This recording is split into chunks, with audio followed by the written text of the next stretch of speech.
God bless everybody. Today it is August 29th of 2024, and we're going to look at Ezekiel and how Ezekiel potentially gave us the starting date of the attack by Turkey on Tyre, Lebanon, prior to going against Israel in their first siege, which would happen in 2025. And there is a date stamp that I want to bring up to your attention. I think it's extremely important, and you can find that date stamp in Ezekiel 26. But we're going to go through Ezekiel and do a summary first, take you up to that time so you can see what's going on in Ezekiel's world at that time that will reflect the future as we move forward.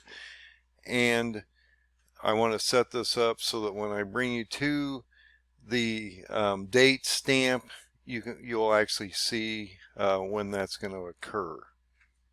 So when we look at the book of Ezekiel today, we're just going to go through the first 33 chapters because we're just going up to the attack on Tyre, Lebanon, and how that could potentially mimic in the past what's coming up in the future.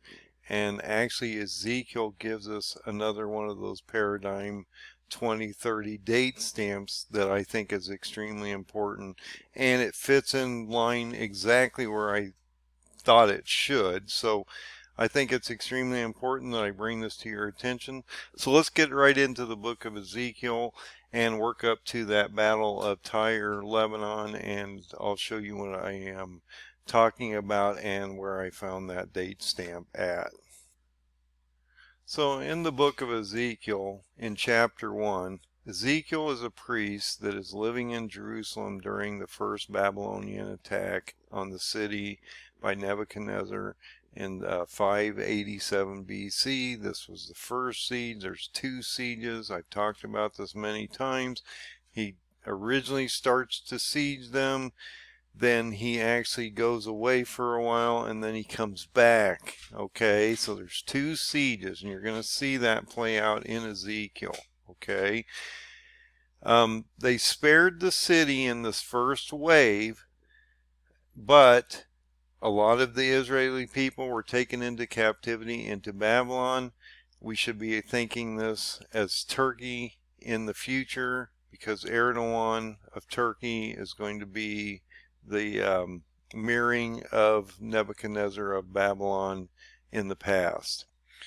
So Ezekiel was among the captives in the first siege. Okay, so once Nebuchadnezzar comes back around, he attacks again, but Ezekiel is actually taken in the first siege, just as I believe Isaac Herzog, or the president of Israel, will be removed in that first siege in 2025, because the second siege actually happens in the March of 2026 based on the paradigm.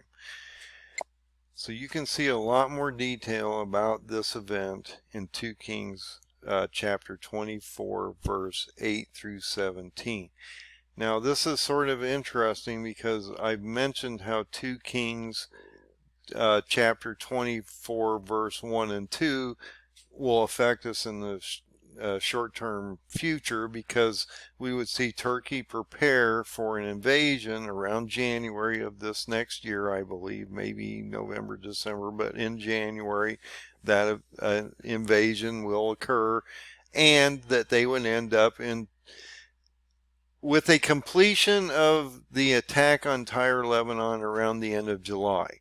And that fits in almost perfectly with what Ezekiel's explained to us in this chapter, as well as the timestamp that we have in the paradigm. It reflects that almost perfectly. So I want to get into that as we go forward.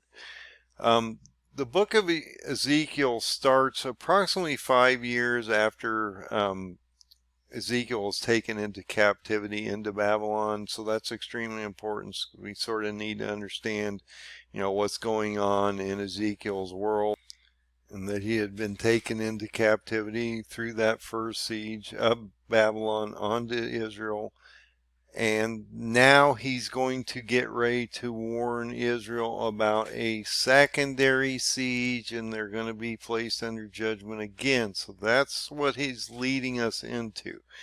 So while Ezekiel is in captivity and is sitting on the bank of an irrigation canal in Babylon on his 30th birthday, or the year that he would have been installed as a priest as Jerusalem. So he's probably a little bummed at this point because he's not a priest in Jerusalem. He's in captivity in Babylon, and now he has a vision while all that's occurring. And Ezekiel, when he's looking over, he sees this storm cloud approaching, okay? And inside the clouds, he sees these 4 strange creatures that have wings outstretched, and they're touching each other. And each of the creatures have 4 faces. Then he sees 4 wheels next to or around or under each of the 4 creatures, and the wings of the creatures support this platform. So you have these wheels, and you have these 4 creatures on top of that, and then a platform that has a throne of a man or a being that is radiating and glowing, sitting on top of the throne. So that would be a sight, and I'm sure Ezekiel was going, what am I looking at here? Then he realized what he's seeing. He is seeing the appearance of the likeness of the glory of the Lord God. And God is riding his royal throne or chariot that he sits upon.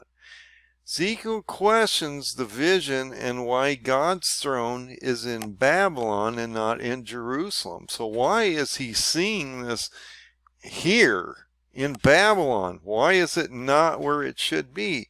It's supposed to be above the Ark of the Covenant in the temple in Jerusalem. Then God speaks to Ezekiel from this throne chariot that he's sitting on and commissions him as a prophet, and God states that he will warn Israel against their rebellion. So he's going to either get them to come back, or he's going to place them under judgment.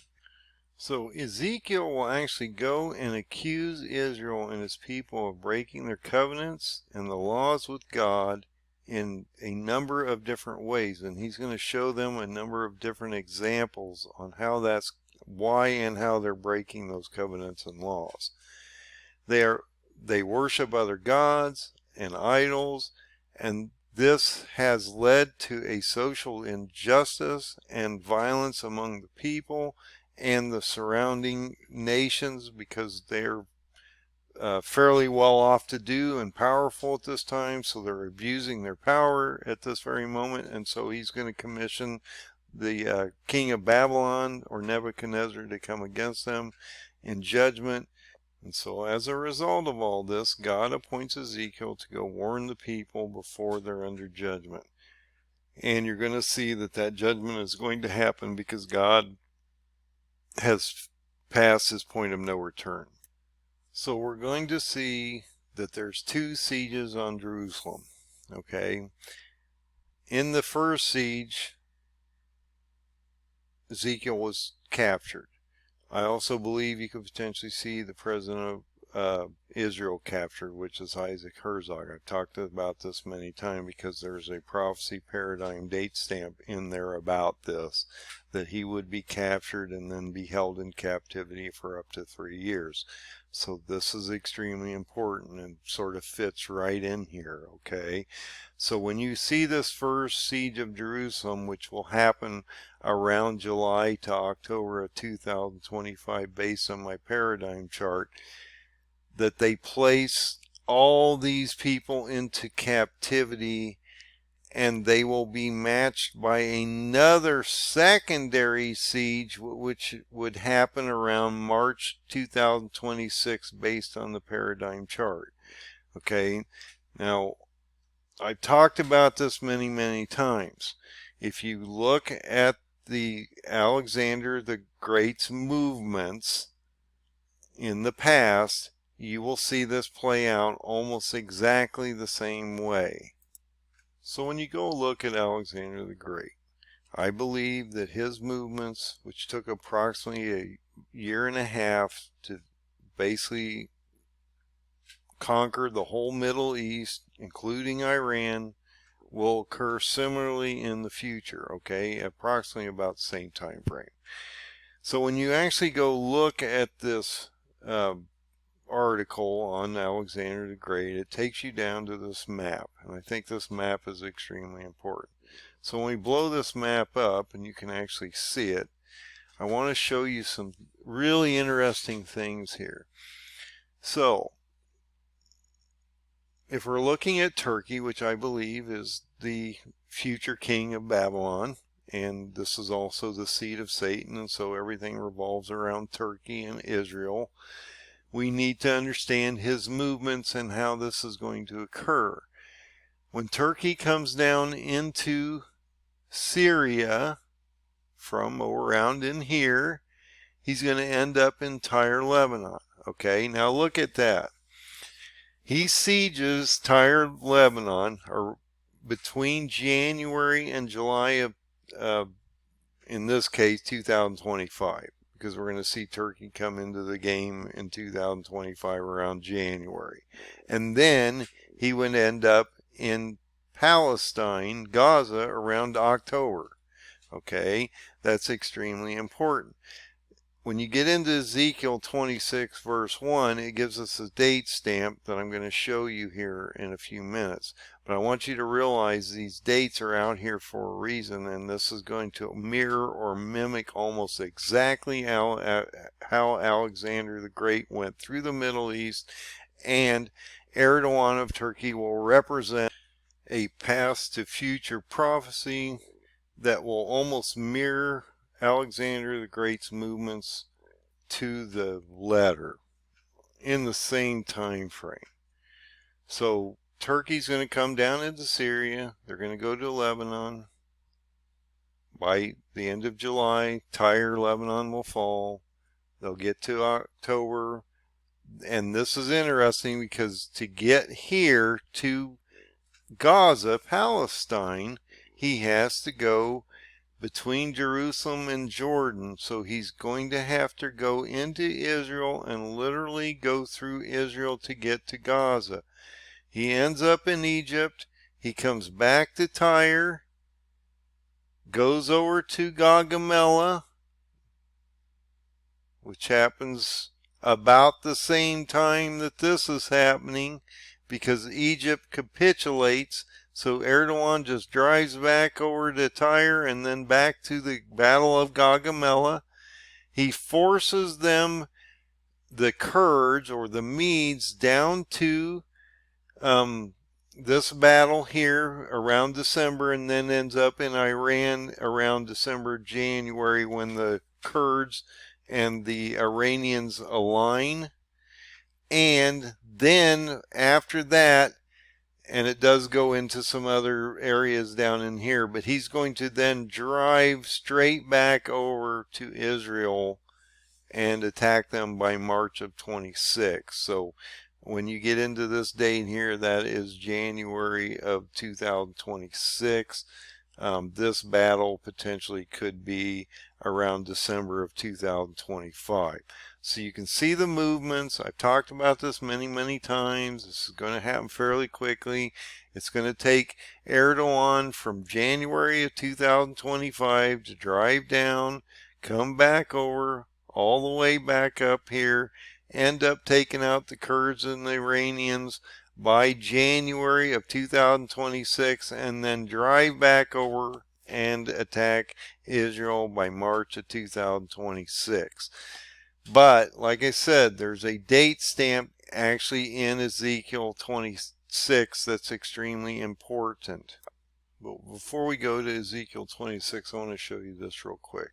So when you get into the siege of Jerusalem of 587 BC, it comes down here, and this is extremely important. Now the first and second temple of Israel were destroyed on the 9th of Av, which is this date here, which happened at that time in July of 587 BC.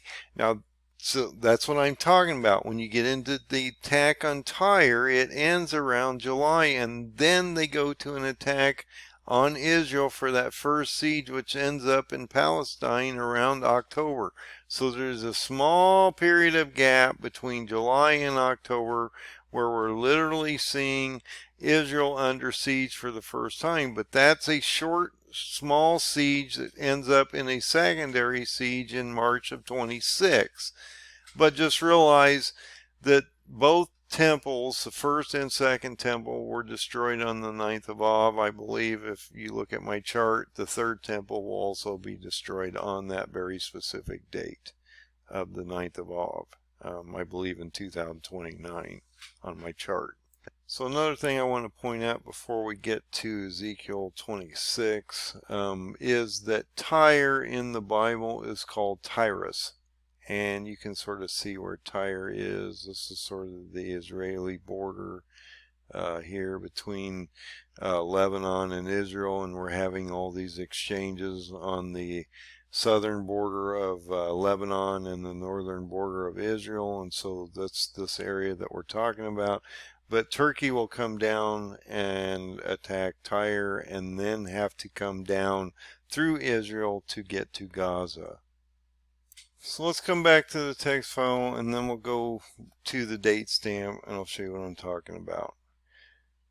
The attack on Tyre, Lebanon would occur around March of 2025, okay, and would complete around July of 2025, based on my time stamp that I found in Ezekiel 26, verse 1. Ezekiel is told that Israel, Jerusalem, and God's temple all face imminent destruction. In chapters 4 and 5, Ezekiel tries many different ways, even these theater skits that he puts on to the public. He builds these little demonstrations of armies attacking the city and how they're going to be under duress, and all these different ways that he tries to show them. Sometimes they're sort of bizarre in general, but he's trying to get across to them that they're going to be under massive duress, they're going to be under judgment, and they're going to see the city and the temple destroyed if they don't repent and come back to God. And so after doing all these attempts to demonstrate what is coming, Ezekiel realized that no one is really listening. I get that all the time. I tell people all the time, they say, I just don't want to listen to it. I don't want to hear it. I don't care. Whatever. There's a million excuses why they don't want to hear judgments coming upon their nation, even the United States. But as Ezekiel says, no one's listening, and so you just keep trying, and there's a point in time where you hope you plant the seed and they see it later, and you hope for the best. Israel is going to reject God because they have these hardened hearts, and he talks about this as we go through this. This is a running theme, that he's going to make their hardened hearts a flesh heart, a soft heart that will love and also have compassion and do God's laws, Torah, and what God's hopefully willing for them to do, be good people, and treat each other properly, as well as the nations around them, because they're being harsh on the nations around them, and that's why they're under judgment partially here. So a similar event occurred in the past when Moses led his people out of the wilderness, which can be seen in Deuteronomy chapter 30. Moses predicted the people would be in exile, which has now happened to Ezekiel in the first siege, and Ezekiel is now warning of a future second siege that the Israeli people are going to go under. So this is a running theme. It's not the first time it's happened. It's actually going to be the third time it's happened, because Moses had this problem. They had hardened hearts. They're going to have to come to a flesh heart and learn God's new laws and Torah and things like that. Ezekiel had the same problem. They had hardened hearts, and God is going to modify their heart to a different type of heart so that hopefully they will get it. So we see this potential second siege, and Ezekiel's trying to explain them that all this is coming to them, but no one's listening to him. In chapter 8 through 11, Ezekiel has another vision. This one is about God's temple in Jerusalem. So he's in a secondary vision now. He's seeing the temple. Ezekiel sees like this, almost a visual tour of the temple, and he can see what's going on there because he's in Babylon and he's seeing what's going on in Jerusalem. And what he sees is not good. He sees in front of the temple, he sees a large idol statue, and that around this idol statue, he sees all the elders of Israel worshiping it. They are worshiping other gods inside and outside the temple. The women are worshiping an idol statue of Tammuz.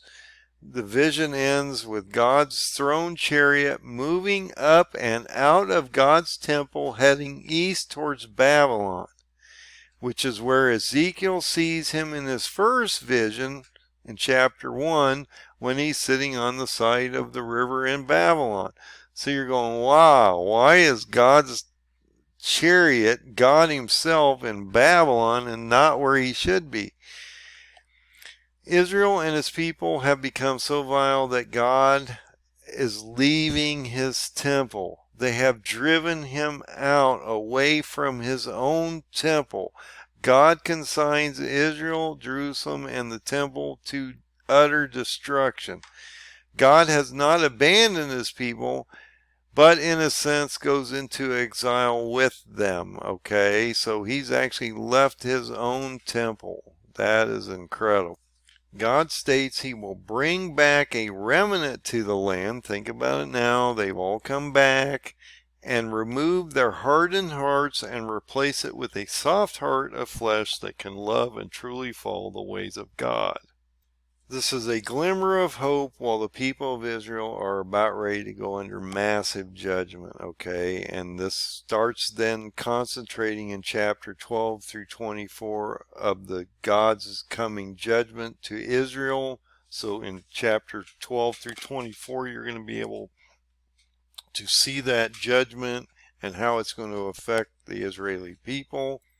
Again, sort of like the skits that he put on before, he creates this diverse collection of poems and essays that he describes to the people to show them examples of their senseless idolatry and sinful lives that will result in their ruin and judgment against them. Ezekiel states that the judgment coming to Israel and his people is truly deserved through centuries of covenant and law violations.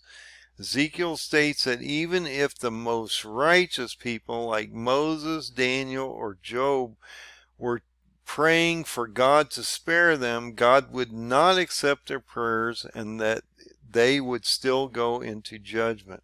So God's goodness demands that the people come back to him and that he brings justice against them for their sins and wrongdoing. So it's extremely important because at this moment in time they have reached a critical point of no return. There is no way back from these judgments, and he is going to place Israel under massive judgment at this time. Chapter 25 through 32 concentrate on judgments of the nations around Israel. So this is when we start getting into this date stamp and how Palestine and all these different areas are going to be affected, and how as we move through here, Egypt and Tyre, Lebanon will also be affected. Okay, in chapter 26 through 28, these are judgments against Tyre, Lebanon.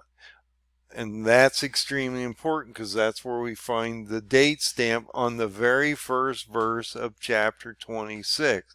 That both Egypt and Lebanon will be under judgment through Babylon, Turkey of today, and Nebuchadnezzar, who is Erdogan of Turkey of today also. In Ezekiel 26:1, we see a paradigm date stamp about the start of the siege of Tyre, Lebanon. Then when you get into chapter 33, Ezekiel is met at the very end of this. We're not going to go any further because Ezekiel moves into a further thing. We're just talking about Lebanon and the attack of Lebanon and when that might start. So we're going to end here. In chapter 33, Ezekiel is met by a refugee from Israel in Babylon that states that Israel has fallen and the temple has been destroyed by Babylon or Turkey. So let's go into Ezekiel 26, and I'll show you what I'm talking about on this date stamp and how it might affect us as we move forward into next year. So it's right at the beginning here, guys, in Ezekiel 26 is where this date stamp is. So when you go to the 11th year, which is Zedekiah, which is Reuven Rivlin. When you get into that, you can look at him. And we will take you back to the paradigm of the three modern day kings, which is what I've been talking about. It's the same thing as paradigm 2030. It still affects the three leaders that I've been talking about. In this case, we're talking about Reuven Rivlin is a mirroring of Zedekiah in the past.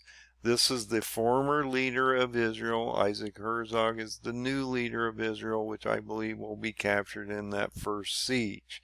Okay, and he came in July 9th of 2021. If you go to Reuven Rivlin, he's been in since July 24th of 2014. So his 11th year would be in 2025.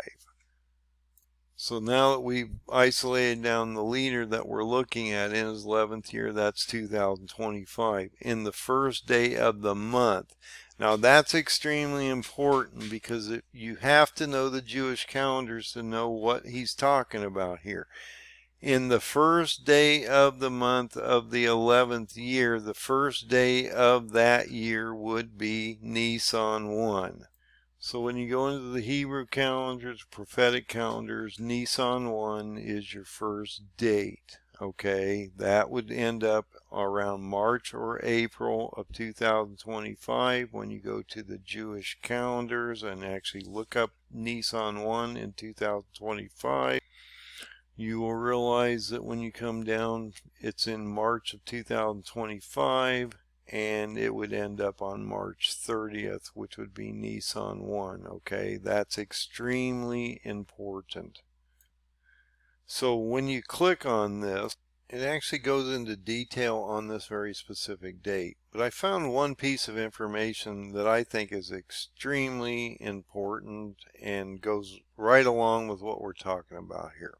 So when you go down in here, you see that the Jewish calendar was inaugurated, which means that God gave Moses a new calendar, which is the one that we're using this very moment in time. That's really cool. And on the very first of Nisan in the year 2420 or 2448 of creation, which was about 2 weeks before the Exodus, based on this information, God showed Moses the crescent new moon and told him, when you see the moon like this, sanctify the new month.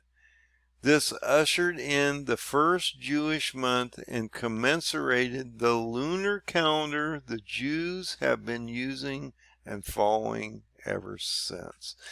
Really cool, guys. So on this very first day of Nisan, he's telling us that not only did he establish the calendars with the sun and moon and Nisan 1, he also gave us the date of the attack of Tyre, Lebanon, against Nebuchadnezzar, in this case Turkey.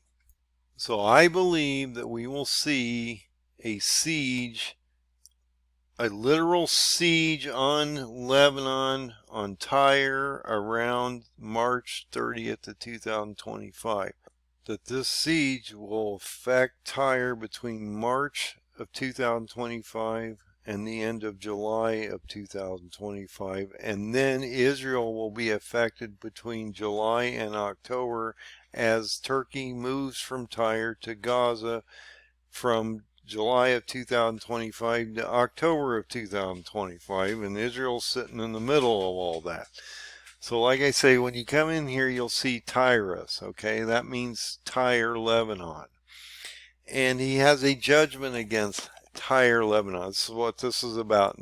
Ezekiel 26 through 28 is basically a judgment against Tyre, okay? I'm not going to go through all this. I just wanted to go into the date stamp. You can read these chapters for yourself. It indicates that he shall destroy the walls of Tyre and break down her towers, and he will scrape her dust from her and make her like the top of a rock, which means there's not going to be anything left. It's just going to be leveled, okay? Literally leveled. And later you're going to see Damascus leveled to that level of destruction also, but that happens later when Antichrist is on the ground. You see the king of the north and the south going at it, which is Egypt and Turkey.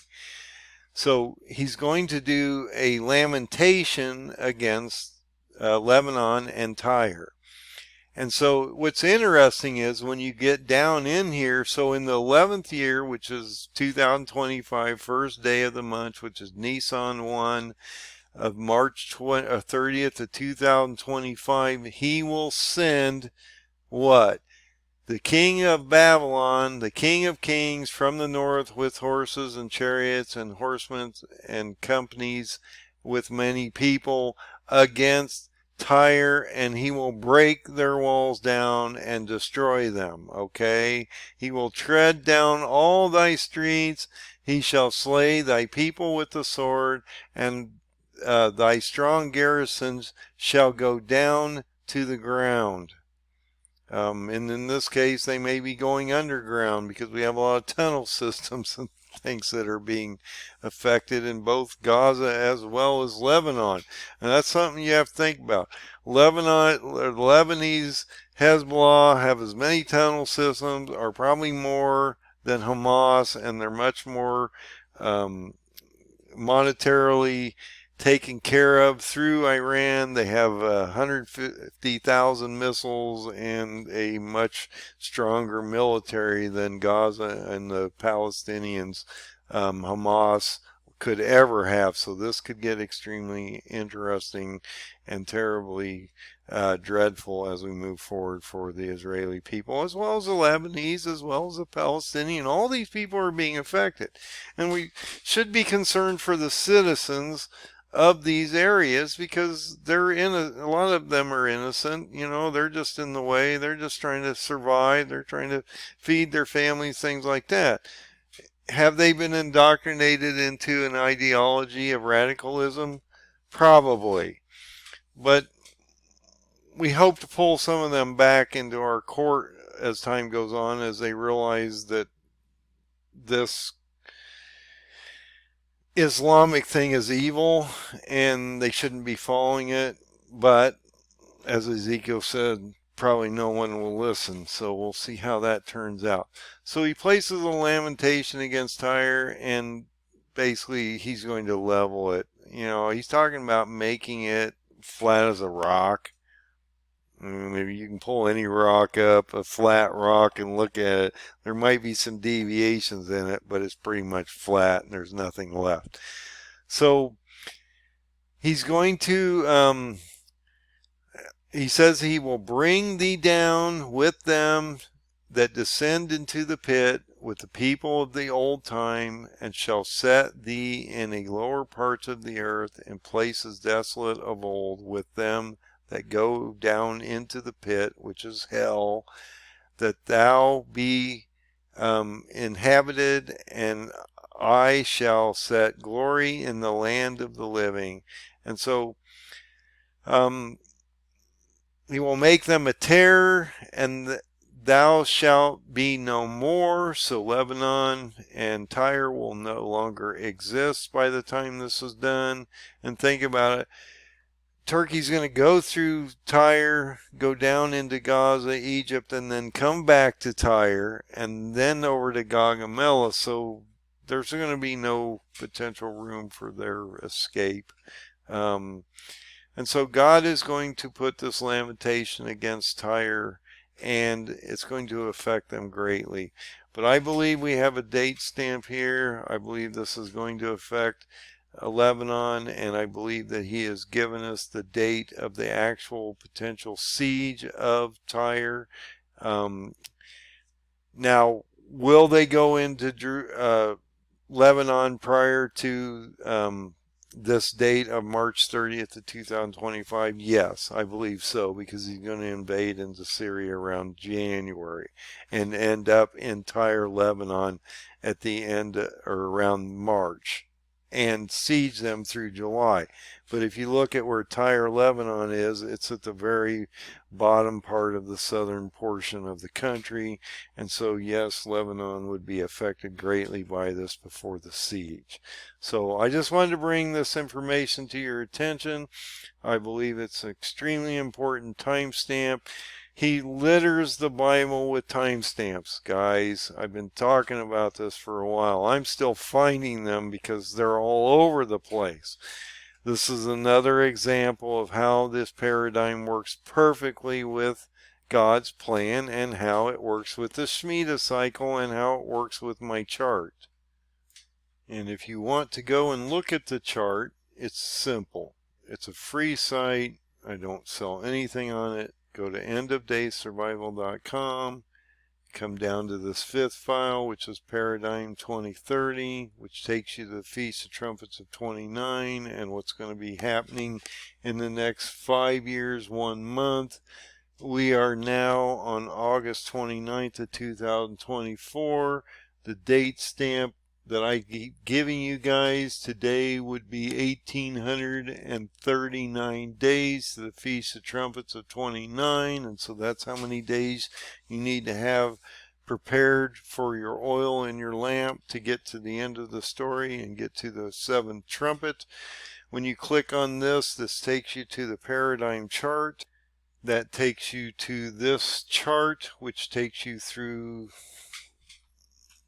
the next 5 years, 1 month, at least till the Feast of Trumpets, which is on September 10th of 2029. We are looking at this gap of time in here, and so when we blow up that area of this chart, I think this is extremely important because when you go to March 30th of 2025, we see Ramadan ends on that very day, okay? So it starts on March 1st of 2025. You see Ramadan starting, okay? That's the holiest month in the Islamic calendar, at least that's my understanding. That runs you to March 30th of 2025 when Ramadan ends. But then when you come down here, look at this, guys. March 29th of 2025, you have a partial solar eclipse and new moon, of course. Why? Because that's on Nisan 1. And I probably need to add that to the chart, okay? So on this date of March 30th, right after the solar eclipse, we have Nisan 1, which would start the new Jewish calendar year, okay? And this is the calendar that God gave to Moses, okay? So this is extremely important how all these things connect together, and I want you to see all these really cool connections. Also, as you move down through here, you have a sixth seal event about a year later during all these solar eclipses, blood moons, and as you move into March of next year into Ramadan, you also have this potential sixth seal event on March 4th when Egypt and all these countries are under judgment and are being cast down, and you see a sixth seal event potentially destroyed 10 nations that are attacking Israel on that secondary siege, which occurs around in here. And then you see the destruction of the 10 nations, which takes you into a resurrection of a Antichrist prior to a signing of a treaty on March 30th of 2026. So God bless everybody. Please put your oil in your lamp. You have 5 years, 1 month approximately 1,839 days from today to get to the end of the story, and you need to get right with God and find the open door. You need to find Jesus. God bless, and have a great night.